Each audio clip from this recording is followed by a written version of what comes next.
আসসালামু আলাইকুম এভরিওয়ান। আজকে মানে সকাল থেকেই কাজটা শুরু করে দিলাম। আজকে প্রথমে কি করলাম, কিছু কচুরলতি নিয়ে আসলাম বাজার থেকে। কচুরলতি অনেক দিন ধরে খাইতে ইচ্ছে করতেছিল, কিন্তু বাজার থেকে আমার হাজবেন্ড নিয়ে আসেনি। আজকে দেখলাম যে নিয়ে আসছে, মানে এক মুঠি আনতে বলছে, বলেন 2 মুঠি নিয়ে আসছে। যাই হোক, 2 মুঠি কচুরলতি কুটে কেটে সুন্দর করে আমি নিচ্ছিলাম, আর হচ্ছে যে ধুয়েও সুন্দর করে নিচ্ছিলাম। আর আমার হাত চুলকাচ্ছিল, খেতে মজা, কিন্তু হাত পা চুলকায় আমার, কাটতে গেলে অনেক অসুবিধার ভিতরেই পড়তে হয়। যাই হোক, কচুরলতিগুলোর একদম পরিষ্কার পরিচ্ছন্ন করে 2-3 ধোয়া দিলাম। আর যে এই চিংড়ি মাছ আগের দিন এনে রাখছিল, সেই চিংড়ি মাছগুলো একদম শক্ত হয়ে গেছে। এই থেকে একটা চিংড়ি মাছ নিয়ে আমি কুচু কুচু করে মানে ওই ভিতরে দিব। ছোট চিংড়ি আনতে বলছিলাম, সে ছোট চিংড়ি আনেনি, ভুলে গেছে। সে বলতেছে যে বড় চিংড়ি কেটে ছোট ছোট করে কুচি কুচি করে রান্না করে ফেলো। আর যেই কথা সেই কাজ, আমি সে যেটা বলে সেটাই আমি করি। তার মানে অন্য তার কথার বাইরে আমি কিছুই করি না। যাই হোক, চিংড়িগুলোর একদম কোটা কাটা শেষ, মানে চিংড়িগুলো না, মানে একটা।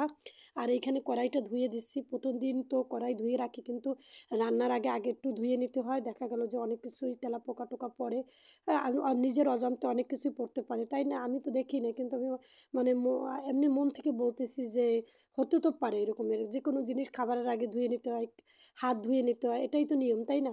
আর এই তো আমি কড়াইটা দিয়ে দিচ্ছি, এর ভিতরে মানে হচ্ছে মরিচ, তার কাঁচা ঝাল, আর হচ্ছে যে পেঁয়াজ বাটা, রসুন বাটা, আর এইবার হলুদ বাটা দিয়ে দিচ্ছি। প্রতিদিন নাকি ঝাল বেশি হয়, তার জন্য ঝাল কমাইয়েই দিয়ে দিচ্ছি। এখন হচ্ছে যে একটু লবণ, মানে আমার হাজবেন্ড বলছে যে ঝাল খেতে পারতেছি না। আসলে আমিও পারি না, যখনই ঝাল হয় তখনই তরকারি আমি খাই না। টোটালি তরকারি আমরা কেউই খাই না। তারপর হচ্ছে যে এই তো, এই আমি আবার এখন কী করলাম, এর ভিতরে আমি কচুরলতিটা দিয়ে এখন আমি কষাচ্ছিলাম। আর একটু পানি দিয়ে দেবো, পানি অ্যাড করে দিব। মনে মনে ভাবতেছিলাম যে একটু পানি অ্যাড করলে সবচেয়ে বেটার হবে। বারবার পানি দিচ্ছিলাম, আর এবার ঢাকনা দিয়ে আমি ঢেকে দিব। ঢেকে দিয়ে এবার একটা লেবু আনছিল, সেই লেবুটা যদি দেই তাহলে মানে গলা ধরে না, মানে গলা চুলকায় না। তার জন্য আমি এই লেবুটার একটু কেটে নিচ্ছিলাম। 1 পিস লেবুই আনতে বলছিলাম। যত লেবুর দরকার নেই, লেবুগুলো পচে যায়, তার চেয়ে 1 পিস লেবু নিয়ে আসলেই হয়ে যাবে। আমি বলছি, তারপর ওর জন্য ও রাত্রি যাই 1 পিস লেবু এনে রেখে দিচ্ছে। রাত্রে কুটি কেটে লেবুটারে আমি রেখে দিচ্ছি। আর এই তো আমার তরকারি, মানে এবার দেখলাম যে কি অবস্থা, পানিটা মানে তো এইটা কমে আসছে, মানে নরম হয়ে আসছে।